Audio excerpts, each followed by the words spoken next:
And finally, new rule 12 years after 9/11, and amidst yet another debate on whether to bomb yet another Muslim country, America must stop asking the question, why do they hate us?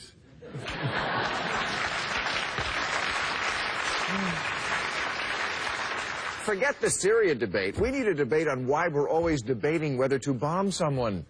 Because we're starting to look not so much like the world's policeman, but more like George Zimmerman.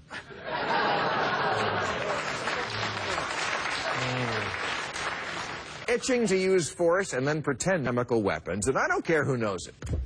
And I do understand the appeal of putting the world on notice that if you use poison gas, the United States of America will personally you up. We will seek out the counsel and support of the entire nation of families, and then no matter what they say, we'll go ahead and you up. But however valid that argument may be, it is, I believe, outweighed by the fact that we have to stop bombing Muslim countries if we ever want to feel safe from terrorism in our own. The chemical weapons treaty is important, but to the jihadi on the street, it just looks like we're always looking for a new reason to bomb them. Even worse, bombing seems to be our answer for everything. Since 1945, when Jesus granted America air superiority,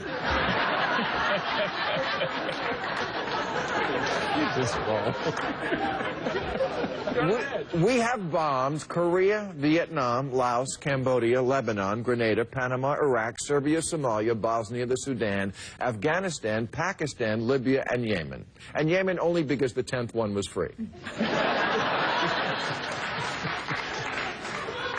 How did we inherit this moral obligation to bring justice to the world via death from above? Are we Zeus?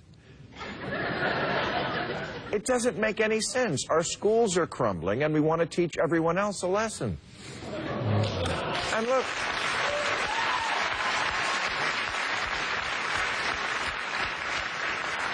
I am no fan of Assad, and I say that openly. I don't care if it costs me jobs in Hollywood. I think he is the worst kind of sociopath, the kind who commits unspeakable acts, but who looks like a shoe salesman at Macy's. I'm just pointing out that we're the only country in the world that muses out loud about who we might bomb next. Iran? Yeah, we might bomb you. Yeah, we're thinking about it, maybe. Depends on the mood. We did this with Iraq after 9/11, even though they had nothing to do with 9/11. We do it with Iran every day, and now it's Syria's turn. We're like a schoolyard bully who's got every kid in the class nervous they're going to be next. And I don't know if anybody should have that kind of power. Can you imagine going to work and sitting at the table with the lunch with 10 different people in front of you and saying, hey, you think we should kill Bob?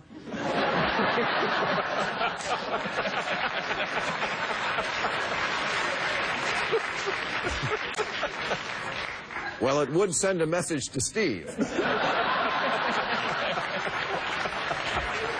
acts like this? People in other countries don't talk like this. Probably because if they did, we'd bomb them. And we're the only nation, as we have seen in this Syrian fiasco, who threatens to drop bombs on you while telling you we don't want to get involved. We're just bombing. Please, don't get up. Just bombing. No boots on the ground. No, a little light bombing will be out of your hair in a week. I remember being on the Howard Stern show 12 years ago this week, right after 9/11. And Howard said that in retaliation for 9/11, America should bomb a Muslim country. Any Muslim country, it didn't matter which one. And yet somehow I was the one on trial for talking crazy. And I remember thinking to myself, really, bomb any Muslim country? That's the policy? Just get a map of the Middle East and throw a dart at it? Well, apparently George W. Bush was listening, because that's exactly what we did. All right, that's